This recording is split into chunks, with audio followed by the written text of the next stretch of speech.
All right, I'm getting there. Some Mrs. Comics in there. Randy Lehman's in there. Hi there, Mister. Um, let's see. Kevin Keller's in the house. Here we go. Let's rock this thing. Turn this on. Live scene coming in. All right, here we go. Happy Labor Day weekend. I'm dicking around here. I got the dumbest thing going on now because I'm going to take a picture. This is so weird what I've got going on now. I should have thought of this a long time ago.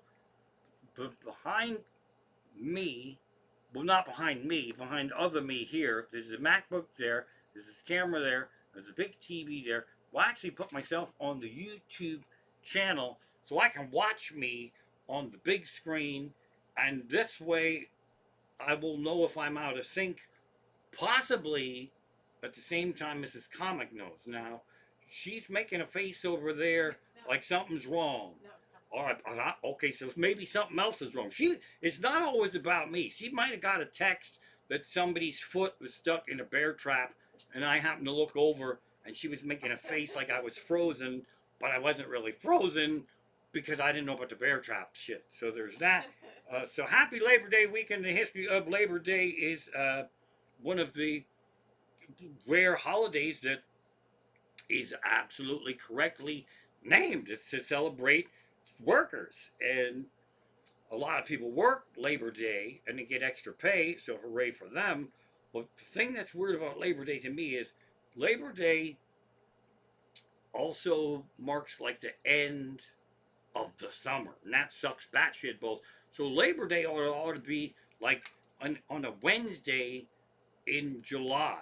So it's like the summer's all ahead of us, and my goodness gracious, we don't have vacation yet, and fuck it, let's just have a bonus day. So we should move Labor Day to like a Wednesday in July. That's just my own, probably not going to happen, but which brings me to the thing we don't worry about until it's that night. Daylight savings is another one. We all love the fall. We all love October. There's beer, the leaves change colors, and it's that nice cool before all the hell and horror gets. But it gets dark earlier and we get depressed. Why do we have to fuck up a good, fun, it's fantastic, it's fall, there's beer, it's amazing, there's trick or treat, there's Halloween, there's all kinds of fun shit. But then, yeah, but it gets dark early and now I'm all depressed. We should be able to sync up our fun for maximum fun. There always has to be some kind of fucking anchor on there. Drive me fucking Looney Tunes. So there you have it. I hope you're all having fun, happy, healthy lives. Thanks for tuning in tonight. I got a couple of things planned here. I'm using my cheater notes, and this is really open to the public tonight. It's my Patreon UnShunned private stream free preview, and the goal is really to get one new subscriber or not lose any that I have. And I think I lost one last time I did a free one, so now I actually got to get two. One to make up for what I lost, and then the new one will be my quota. So a couple of shout outs tonight here. Crenshaw, we can't call Crenshaw because he's at the Red Hot Chili Peppers concert. I don't want to mock Crenshaw, but I love the Red Hot Chili Peppers one song, and it doesn't matter which song because they all sound the same. So I like a Red Hot Chili Peppers song. I don't really need a whole concert, but hey, it's not my entertainment dollar, so fuck me in a bucket of goo. Also, Clee's sister sends her howdy doos. She's having a granddaughter sleepover, and that makes her a good grandparent, not allowing that child to watch my show. Shout out to her.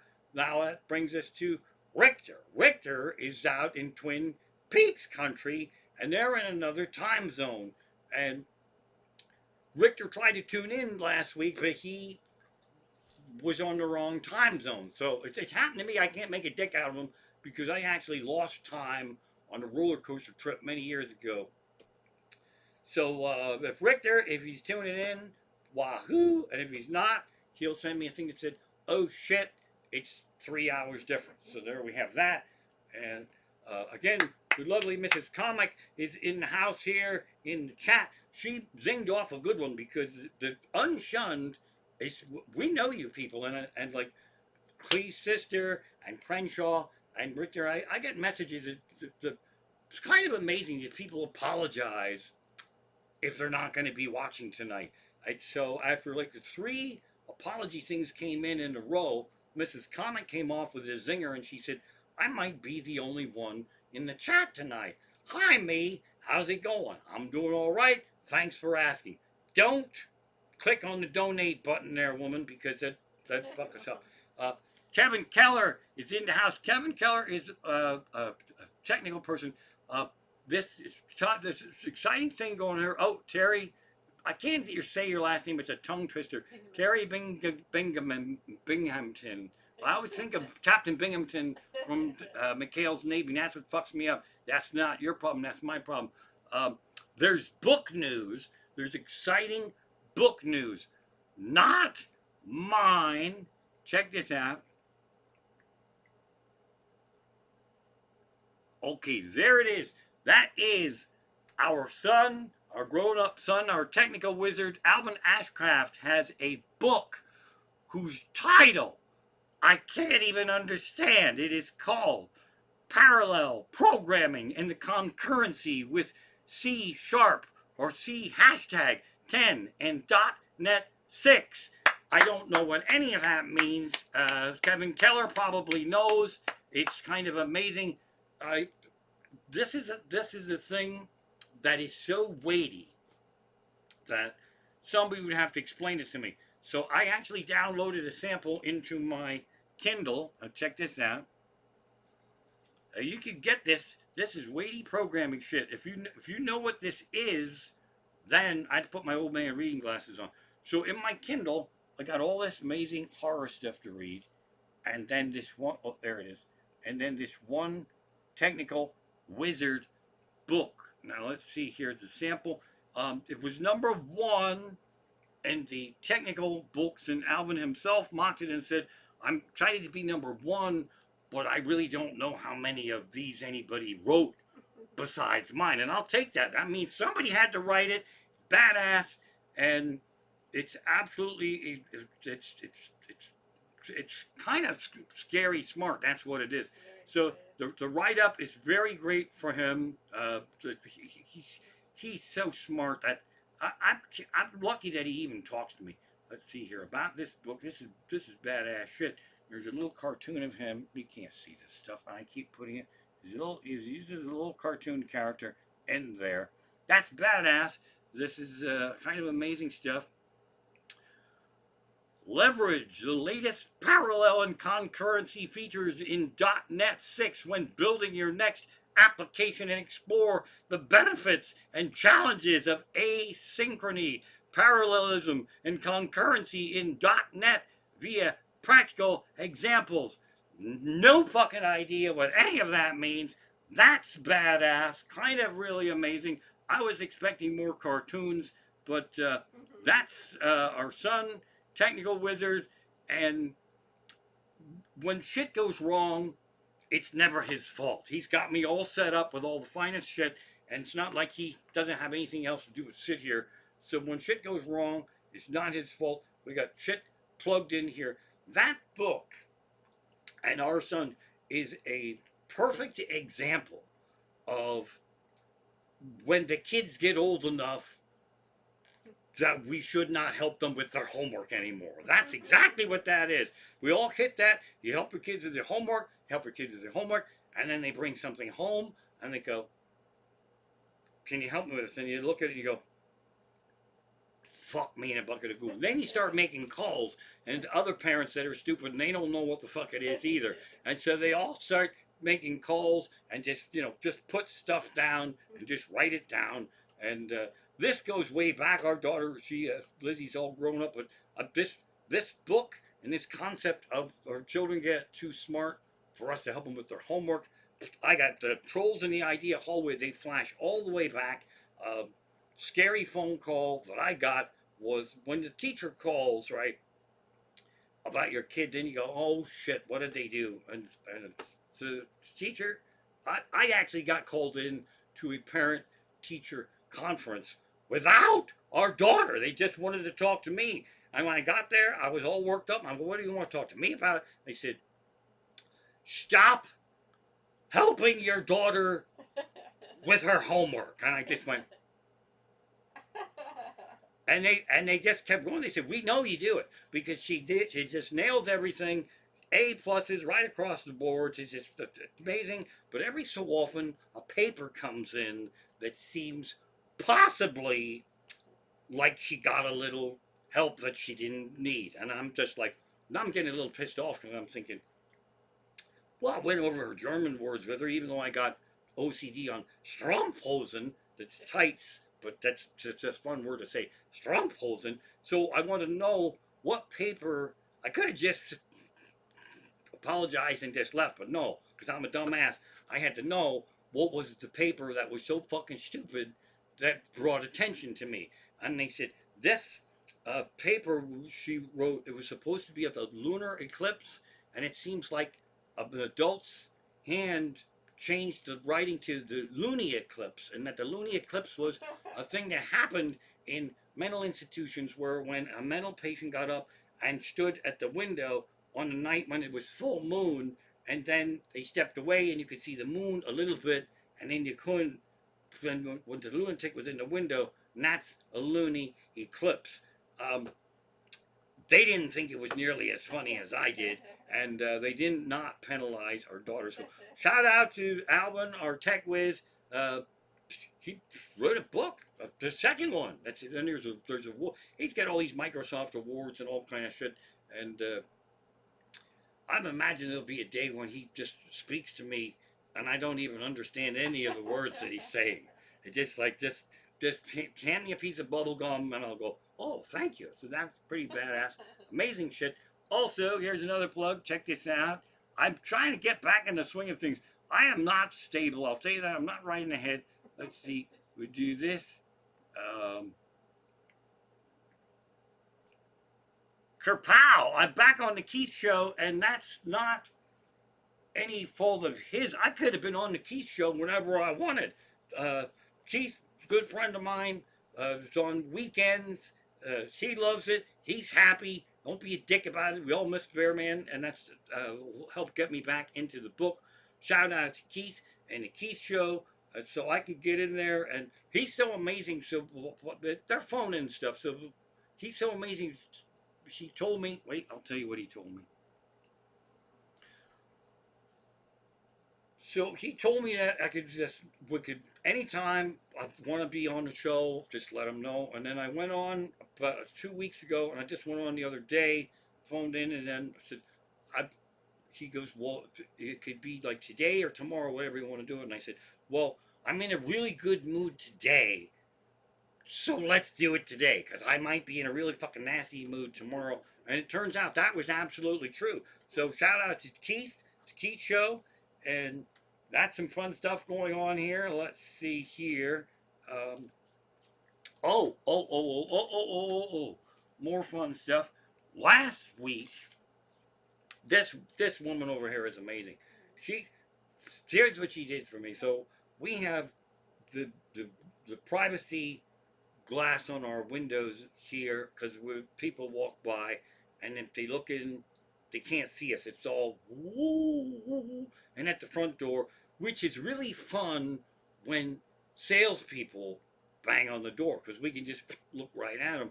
Now it's Sunday, and that's the day where you're not supposed to go around and bang on people's doors and try to sell them Medicare shit and all that stuff. And so this van was across the street, and a lady come across the street, and we're in a position where like we could see someone's coming, and our first instincts are, oh no, company's coming, and we didn't invite anybody, and we don't recognize them. So I hid like a coward, and she was ding-donging the doorbell, and the window was up in here with a screen in, which meant the security safety filter that protects us from people seeing us had this much margin of error where the screen was. So I could see this lady was she was obsessed with getting to talk to us. And then she ding dong the doorbell. And that's another thing. If you visit people and you have a ding dong and you know them, you sometimes you have like a clever ding dong. You write it ding ding ding ding ding ding ding ding ding ding boop ding, and you know that's like Crenshaw. That's his signature ding. She was trying to do a wacky ding like we would know her as a deception. I know it was a fucking deception. And then she walked across the porch, which I thought was rude because he was parked over there. And then she was looking, and you can walk across the porch and look in the side, in the backyard. She was looking for us. Now, I'm really fucking losing my mind. I am totally losing my fucking mind. And now she's going to come back, and she gave up. So she gave one more last ding, and then she gave up. And then she was walking across the street, back, she gave up. And I stood up, and I had my head in that little window where there was no more security. And she fucking saw me, and she turned around and came back, knowing that we were fucking hiding from her. And I thought if she puts her head in that fucking window and says shit, I'm gonna blast her with a fucking squirt gun. So I'm freaking out. I'm losing my mind. She's ding-donging the doorbell. Now she knows we're in here. Mrs. Comic to the rescue. She says, I'll get it. Don't worry about it. I'll just get her card or whatever. And then so Mrs. Comic went and she opened the door a teeny little bit and said that, and the lady said, I want to talk to Raymond. Look, she had my fucking name, which I didn't like that at all. Now I'm freaking out. Why the fuck does she want to talk to me? A salesperson should just be walking around. Hey, does anybody want to buy some clackers or some shit? But no, I didn't like that she knew my name. That creeped me out a little bit. And Mrs. Comic, 9 steps ahead of me, goes, he's indisposed, which is code for he's taking a dump or he's in the bathroom or something. But it's a phrase that when you say it, the person who hears it is supposed to go, oh, there's no point in waiting. I'll just fucking go. So Mrs. Comic, taking care of business, but me, the dumbass that I am, I couldn't fucking leave it there. No. As Mrs. Comic says, he's indisposed. I popped right over her shoulder and said, go away. We don't want any. And then she just stared at me, and then she went away, and then that was it.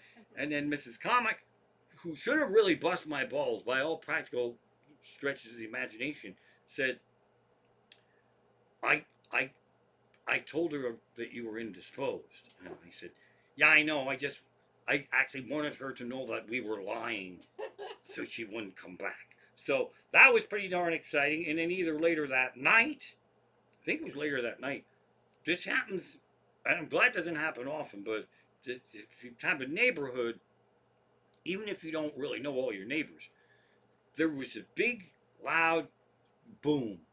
It wasn't a firework, and it wasn't any kind of weapon or nothing. It had a kind of it was too loud to be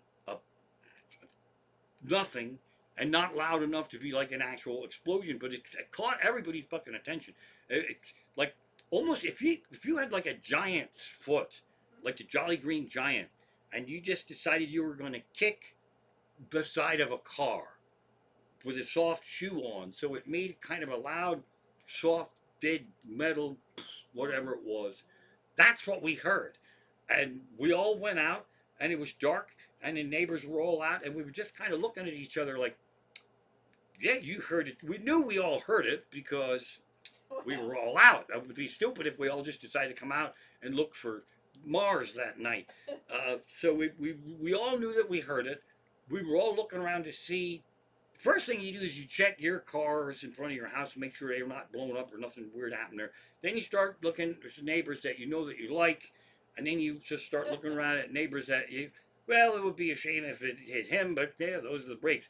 So everybody was out. Everybody heard the noise. Nobody knew what it was. And so we just said, well, wasn't us. So we went back in. I actually like that level of neighborhood watch. That we're watching, but we don't see nothing. So fuck me in a bucket of goo, I'm going back in. which brings me to something else besides my strap falling down.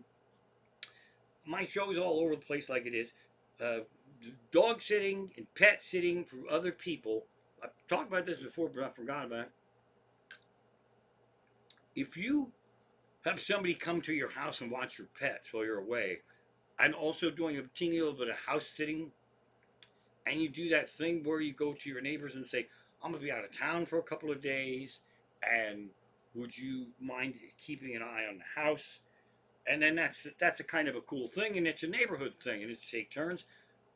If you do that, and you have me coming to watch your critters, alert the thugs, the wrestling thugs that are watching your house that I'm fucking coming. Because I have a kind of head that when people see it, if they don't know me, they would instantly call the cops. And the last time that it happened, Mrs. Comic was going 2, 3, 4 days in a row, and then I showed up with her with the same fucking car.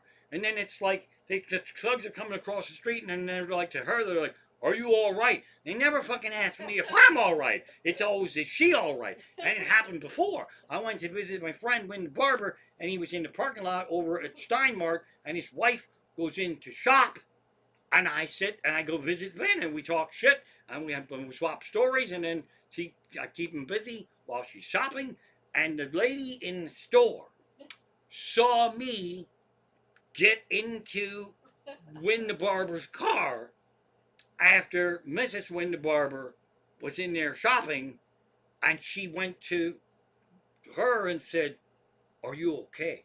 Suddenly anybody that has anything to do with me's life is in fucking danger. Obviously, they've been talking to Gus, the cat, who hid in the sofa because he thought I was gonna fucking abduct him. This is what I become. I become that person that if people are seen with me and they don't know me, they're worried for the other person. That's what's going on right now. So again, boom, roasted. There you go. This is just a thing with me. This is how my life has transitioned into different things. So we still have Bearcat out back. Still has attitude. Spoiled, rotten. Wants the good, stinky, smelly food from Stein and Sarah. And we're out of that. Hint, hint. Uh, there's opossums now and again. So we went out the other night, and there was the teeniest, tiniest, littlest, cutest, adorable baby opossum I've ever seen in the world in my whole life. I was too little. I didn't have the heart to flick on the lights and take a picture. It was so fucking little. It might have been its first walk around. So now I'm obsessed with this teeny tiny little baby opossum, and just seeing that made me laugh about last year when the opossum was crossing the street in the day, and the crazy neighbors called 911, and the business guy in the corner called 911 and said, there's a lunatic opossum on the loose in the day, and it grabs your children and drags them under the porch. And Mrs. Comic came out and said, no, they don't. And then she came back in. So no pictures, but I'm excited about that.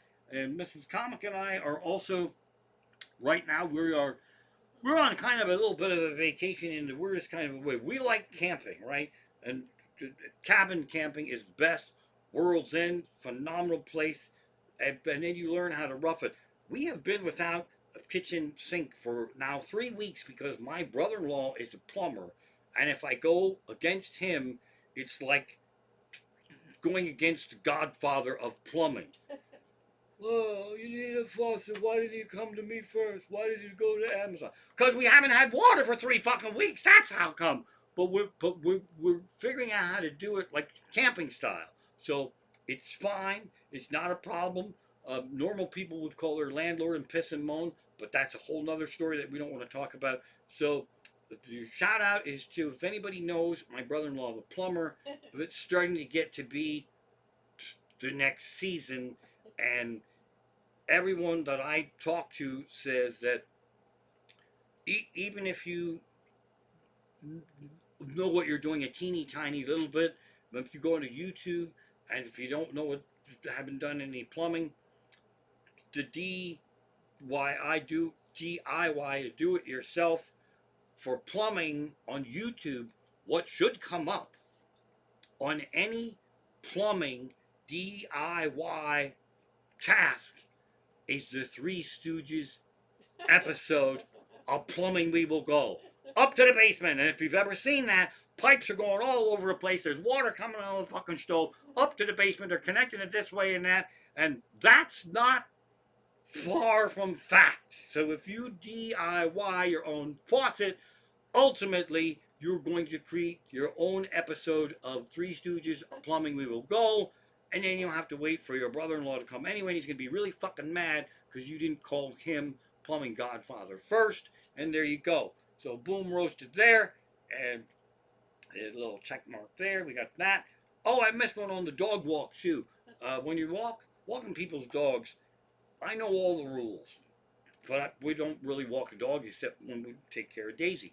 So you get the poop bag and all this and that stuff. But to my way of thinking, first of all, I beg the dog, please don't shit. I like it would listen. Please don't shit when we walk. There's a big yard. You can shit here or when we get back.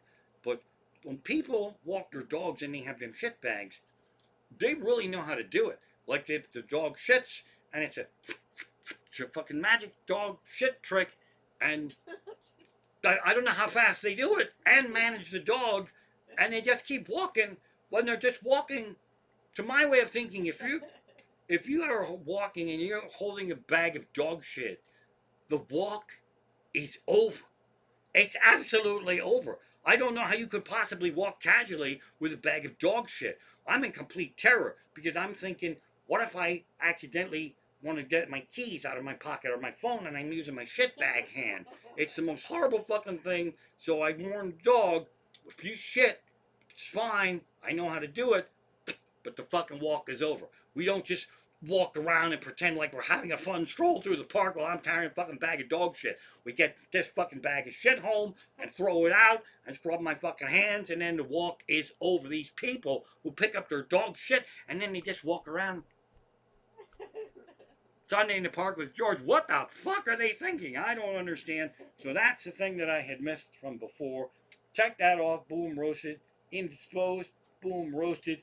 Crenshaw's at Red Hot Chili Peppers. Boom, roasted. Let's see. The Neighborhood Watch last week. Boom, roasted. Pet Sitters. We got the homework. Parallel programming. And concurrency with C. Hashtag Ken and .NET 6. Boom, roasted. We got that. Let's see what we're doing here is also. Oh, this is some good fun.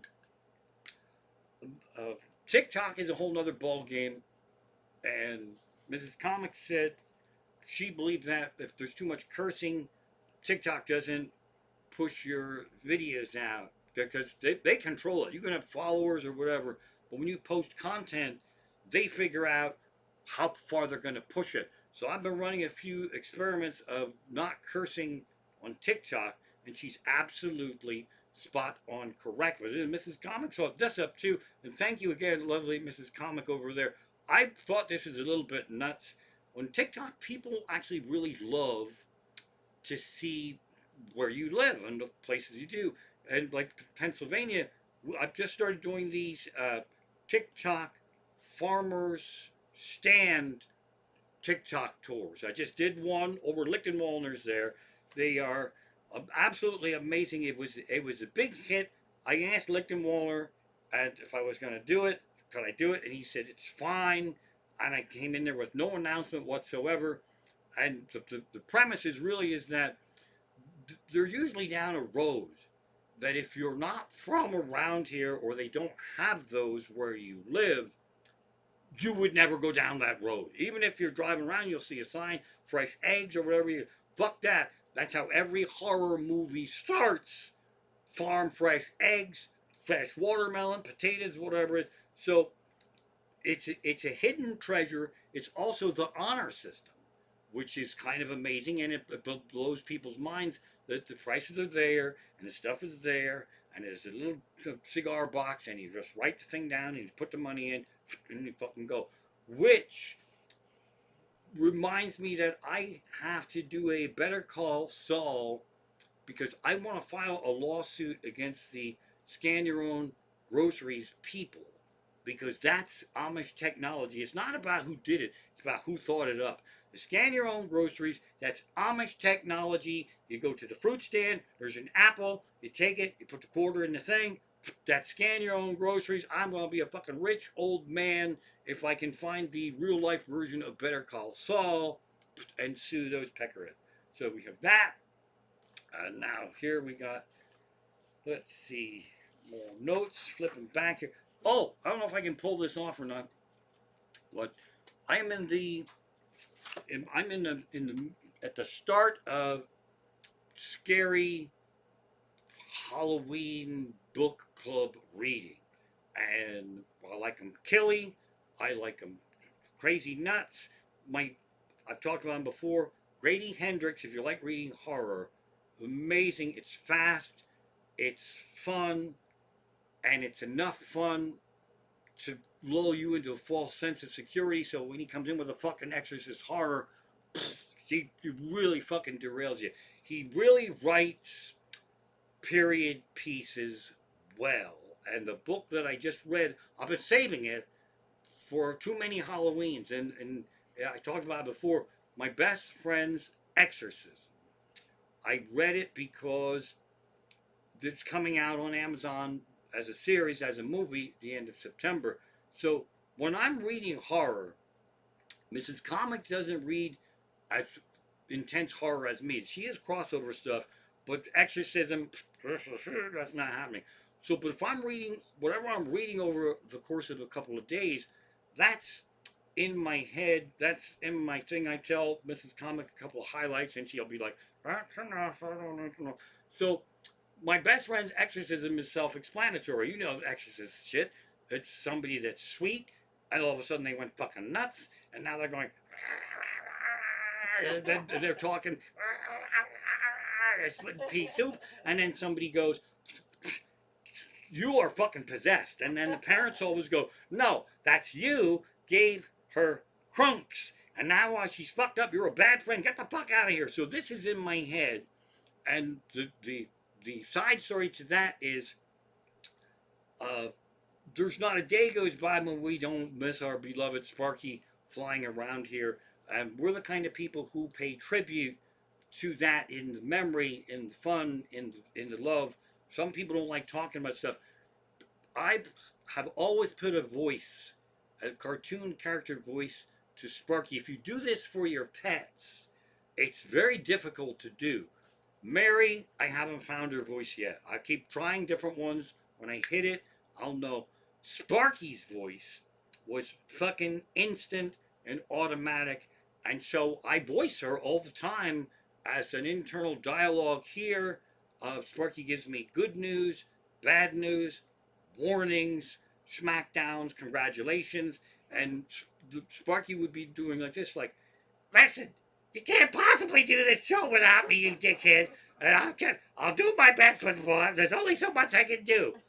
So that would be Sparky. So as I do Sparky all day long, and I'll do it through Baboomsa upstairs, and Mrs. Comic will be down here, and Sparky's voice will come ripping through here and give fun messages and stuff.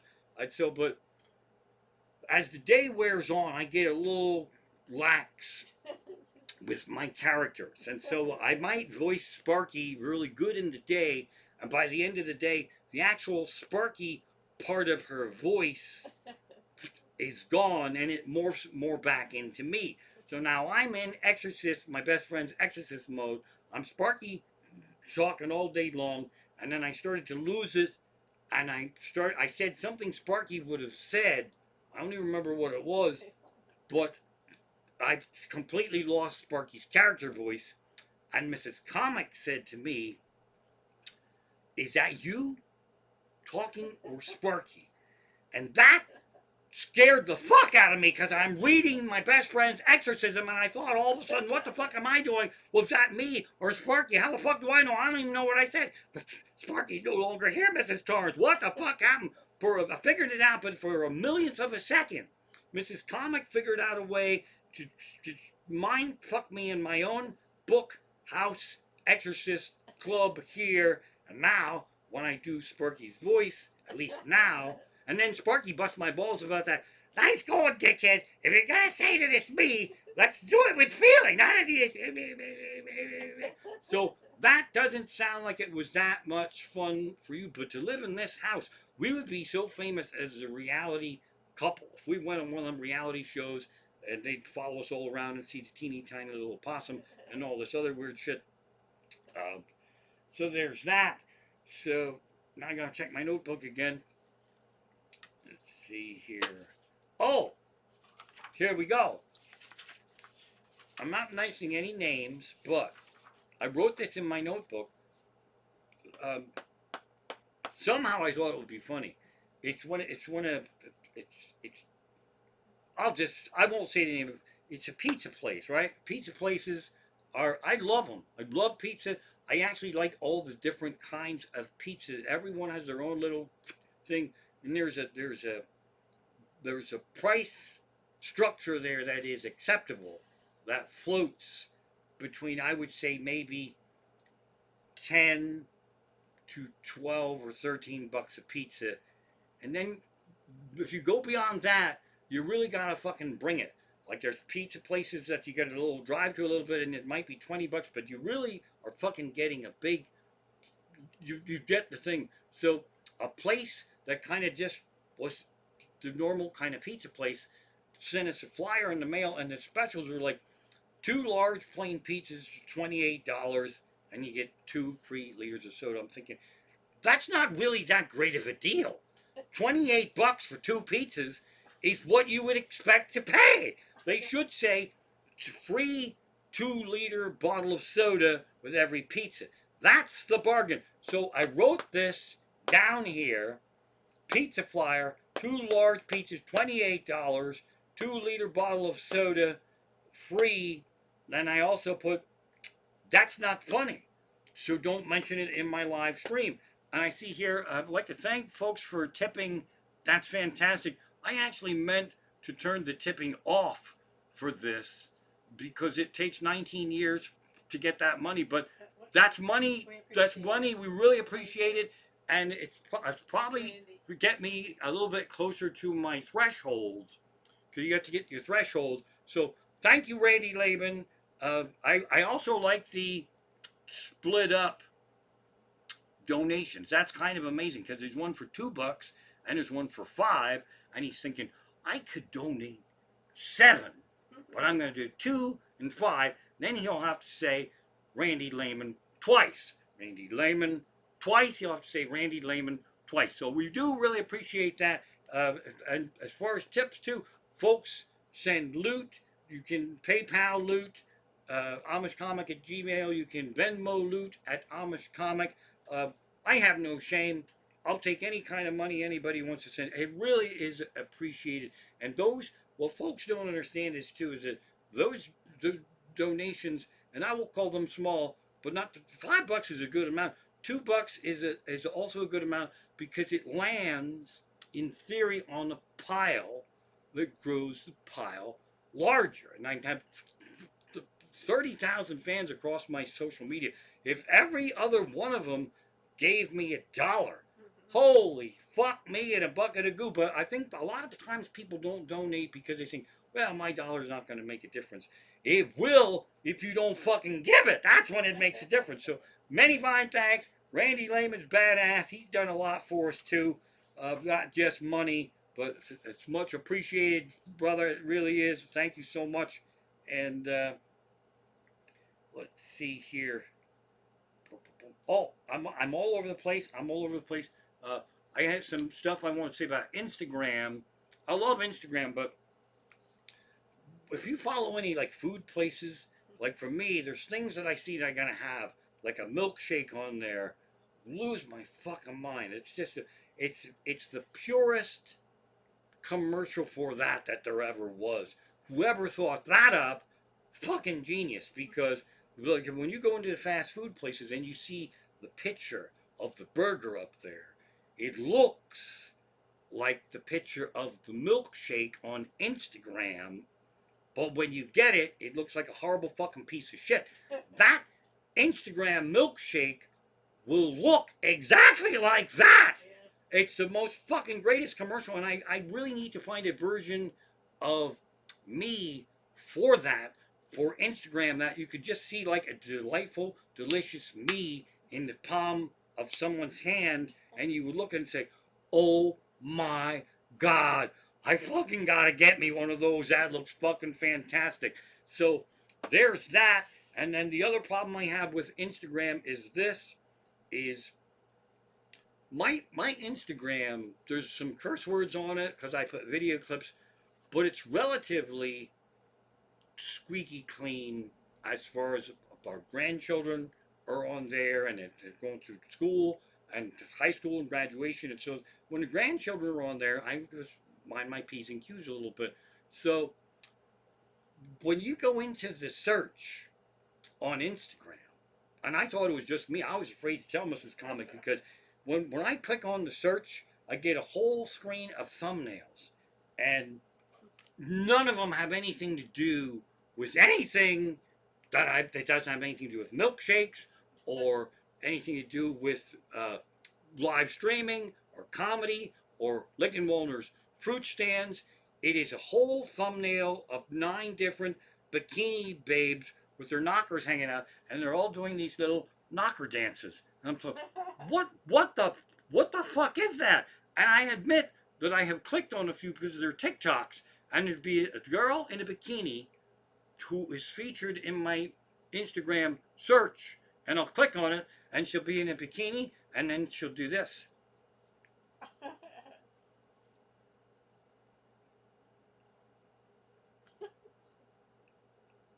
And that's it. What the fuck was that about?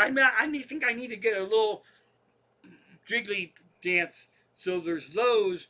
So if they're all in yours, you didn't do anything weird. Because Mrs. Comic said they're all in hers. So we don't even know what she's up to. But she gets the same. You think that's actually sexism. That's sexist right there. Because Mrs. Comic should have dancing men. No. But well, she doesn't want. She said no. She doesn't want dancing men. But I mean, turnabout's fair play. So you get the same bikini babes that I get. Maybe just as a warning to. I don't really know. But that's fucked up. That's a flaw in the system right there. My strap's coming down. And, oh, I got off the railroad tracks here. So when I went to Lincoln Walner's, the TikTok live is weird. I don't really script things out like that. I make a few plans about what I want to do. I have a kind of an idea how I want to look, and I want to rock my Cleese artwork shirt. I partied with the Amish on the back, but it's BYOB, build your own barn. I thought I would do this, and hat, and some black pants, and throw on the Ray-Bans, the 4th member of ZZ Top, and I would walk down the road, and I would shop and do this and that. I wasn't planning on. Alexa, stop. The alarm went off. I wasn't planning on guests. So it's a farm stand, and I was going to walk in and then buy melons and potatoes, and that was it. And then somebody left while I was at the road, and I was walking down, and then somebody else pulled in, and they were in there as I was walking in, and I warned them because I had a live TikTok live phone on a tripod, and I was coming in, and I'm like, they weren't on camera yet. I'm TikTok live right now. If you'd like me to turn it off, I will. Or if you just want to hide from the camera, I'll hide from the camera. And boy, did I hit TikTok live gold at the farm stand. Where is she? She's probably not watching here tonight. Pickle Penny Patch was there shopping. Pickle Penny Patch has a TikTok. She actually rents the house from Lincoln Walner, and she does some farming, and she lost her mind, and she played right along with it, and she helped me shop for melons. And then I wanted, Mrs. Comic sent me to get the round melon first choice, and then the oblong one second choice, and they didn't have a round one. I was freaking out. What am I going to do? Man up and buy the fucking oblong one. So that was a lot of fun. And then she left, and I continued my shopping. I did the honor system and all that. And Lincoln Walner was there off camera.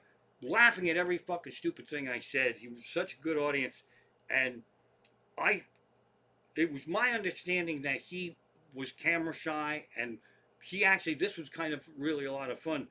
He said it was okay for me to do it, but he was worried that he would get too much business. He told me this. He said, I don't want you to try to get me any business because I can't grow enough for this stand for the customers I already have.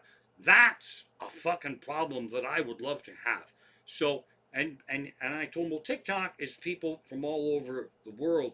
And he goes, well, still, like, I don't want anybody, like, you know, hopping on a plane and flying in from Germany. And I'm like, Lickenwaller, if that happens, take the fucking win. If somebody sees this on TikTok in Germany and hops on a fucking plane to fly here to buy a fucking oblong melon, take the fucking win for fuck's sake. So I was downplaying this whole thing, and then I was wrapping up, and Lichtenwalner was off camera, and I just made a joke on there.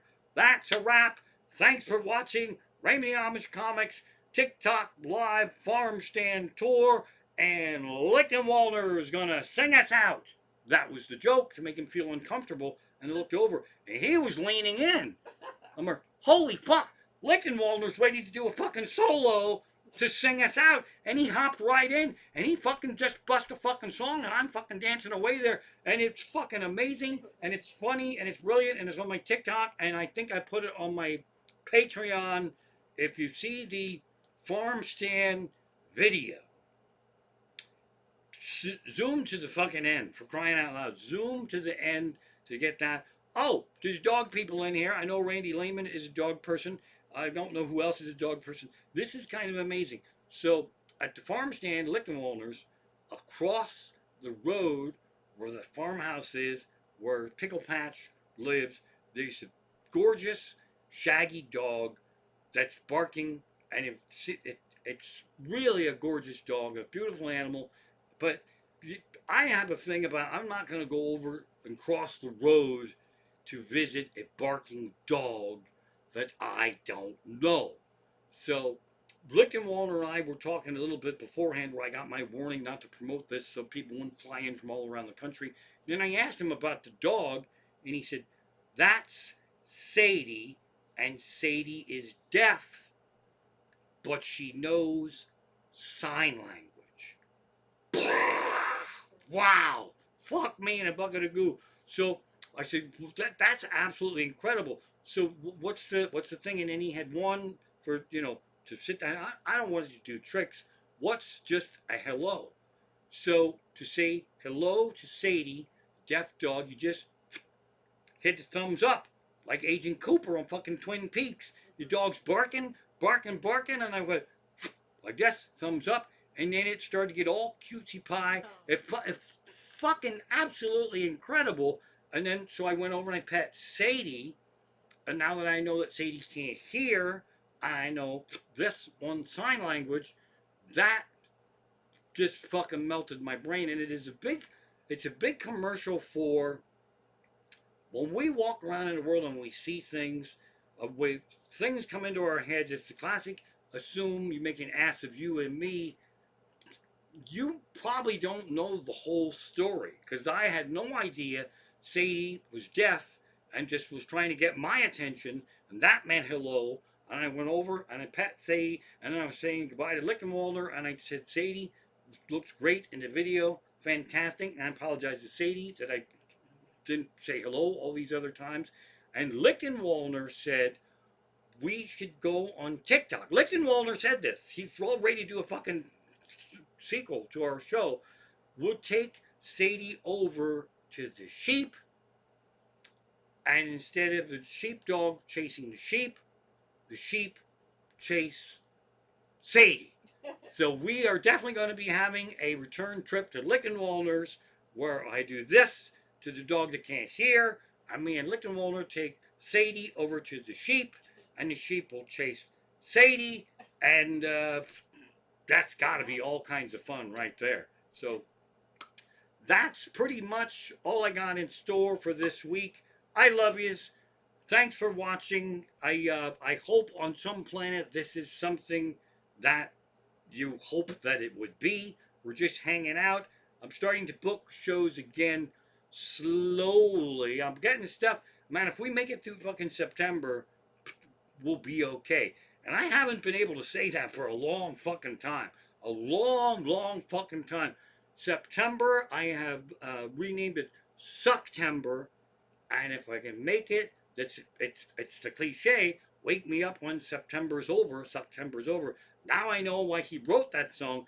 Green Day probably didn't have a fucking one single booking in all of September, and he said, "Fuck it, just wake me up when September's over." So I get that. So things are moving in a positive direction. We got one rough month to make it through, me and Mrs. Comic. That's why, no faucet, water in the kitchen. Fuck it, we can handle that. So thanks for tuning in. I love you. I think that's all. Mrs. Comic in the house. Fantastic job as always. And have a safe weekend. Take care of yourselves. Take care of someone else. Don't be a dick. And if you know what this is, buy it. Order it. There you go. That's fantastic. Amish Comic and Mrs. Comic signing off. Happy Labor Day weekend. We love you. And I do, unlike TikTok, know how to end this stream. I go to this thing and I go stream ending, which you already know because I told you. And I don't want to jinx it, but I kind of sort of think nothing went wrong, technically, with this stream.